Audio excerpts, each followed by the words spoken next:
Since construction commenced in 1982, the Intermountain Power Project has served as a pillar of the central Utah economy. Now, as the project moves forward on a transformative effort that will define its role for the next several decades, it's instructive to compare the major issues that faced IPP's founders in the 1970s and 80s with issues facing the project today. How big should the project be? How should it be powered? How should it be financed? How should economic benefits of the project be shared? What would be the impact on Utah's resources?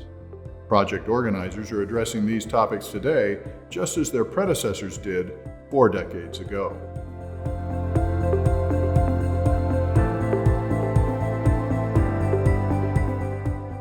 In the 1970s, the United States endured an energy crisis.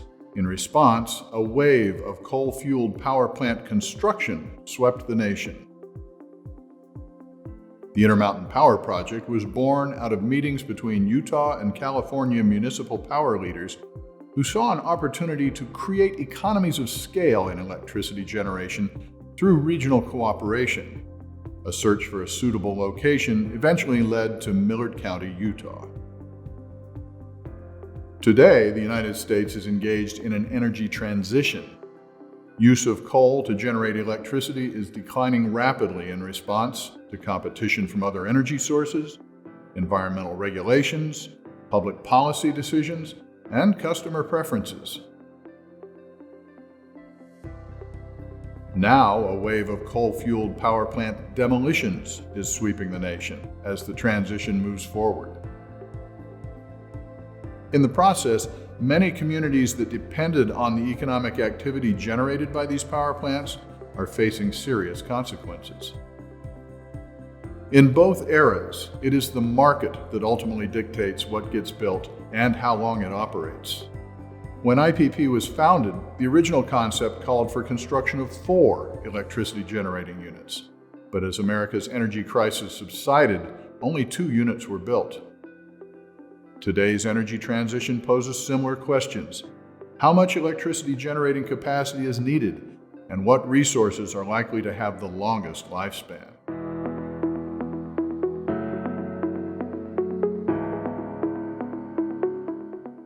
In the 1970s, during the energy crisis, coal was viewed as a secure domestic energy resource.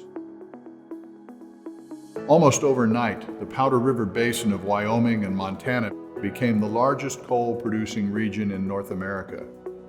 But IPP organizers opted to support their host state's economy by purchasing the lion's share of its fuel from Utah miners throughout the project's history.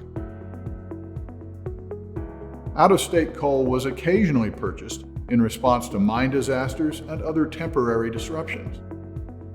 More recently, as the number of working Utah coal mines decreased and Utah coal quality declined, a limited quantity of Colorado coal was purchased to ensure reliability and adequate supply.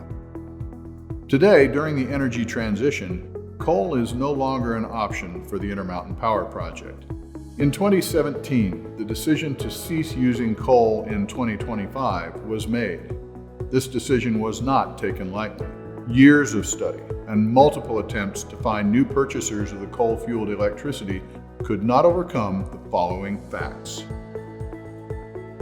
IPP participants in California were prohibited by law from purchasing coal-fueled power after original power purchase agreements expired. IPP participants in Utah were too small to absorb all of the electricity produced by even one of IPP's generating units. Other potential customers for the energy were nowhere to be found, as utilities throughout the West were also moving to phase out coal. To continue operations, the project would have to invest hundreds of millions of dollars to comply with new environmental regulations for coal ash management and nitrogen oxide emissions. Finally, the potential for additional regulations limiting carbon emissions remains a possibility. To avoid the situation being faced by numerous other coal communities nationwide, Intermountain Power Agency led more than a decade of discussions with IPP participants to configure a new project that meets current and future market demands. The IPP Renewed project will take advantage of existing infrastructure to develop new electricity generating facilities using natural gas and green hydrogen, ensuring continued economic contributions to the state of Utah and continued resource options for the project's Utah participants.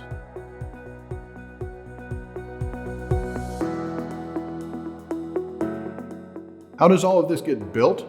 In short, with no taxpayer support. The Intermountain Power Project is owned by the Intermountain Power Agency.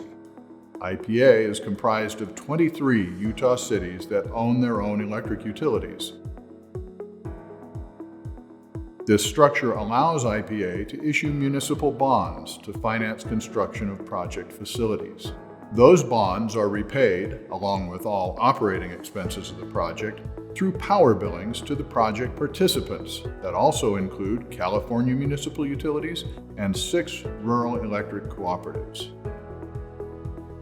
In the 1980s, IPP was constructed receiving no economic development assistance from the state of Utah or Millard County.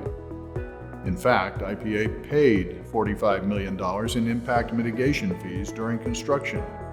All financing for the original project was completed by issuing municipal bonds. Today, the same model is being used to finance IPP Renewed. Project organizers hope to begin issuing bonds early in 2022 to begin construction of the facility scheduled for completion in 2025.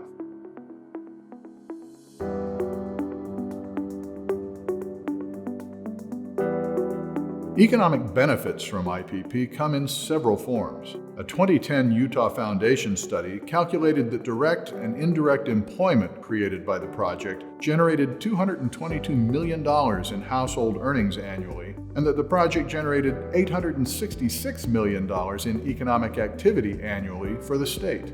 Since its inception, IPP has paid more than $6 billion to Utah coal suppliers, $1.5 billion for transportation services, and $250 million in royalties to Utah public entities.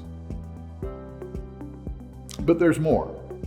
As nonprofit entities, IPA's municipal owners and project participants should not be subject to taxation.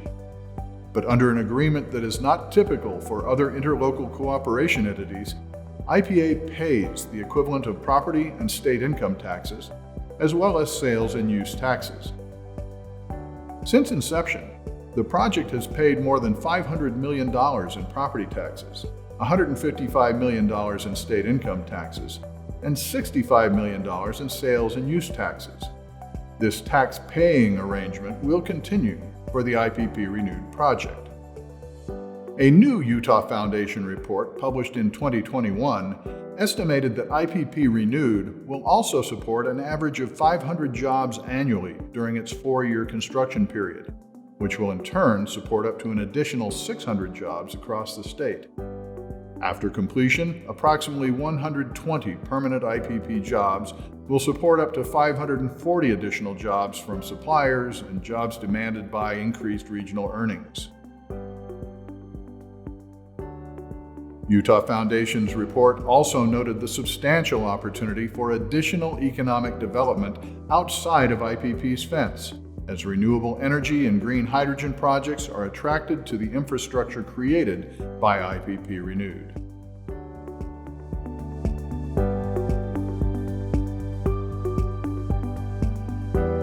In the 1970s, water was one of the largest issues for IPP's development. As an arid state, water is a precious resource.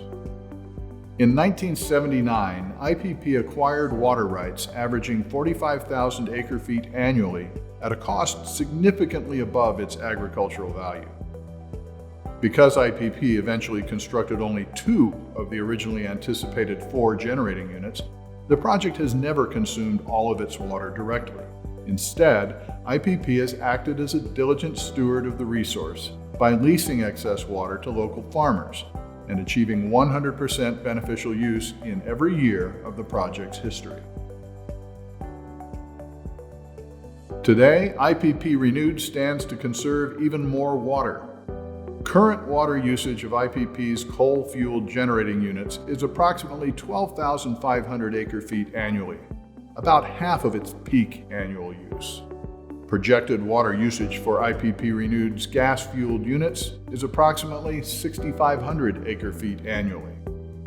Projected water usage for producing enough hydrogen from electrolysis to supply 100% of IPP Renewed's needs is approximately 2,500 acre-feet annually.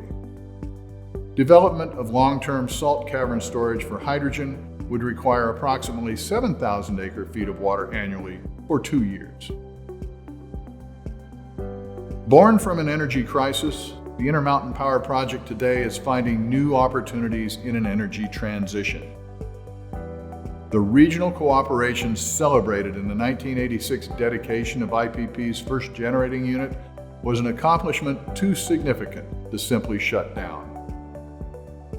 Working together, IPP Renewed can deliver a project for the next generation that continues economic contributions to Central Utah, significantly reduces air emissions and solid waste, significantly reduces water consumption, safely integrates mature technologies for green hydrogen production and storage, and positions Millard County as a hub for next-generation energy development.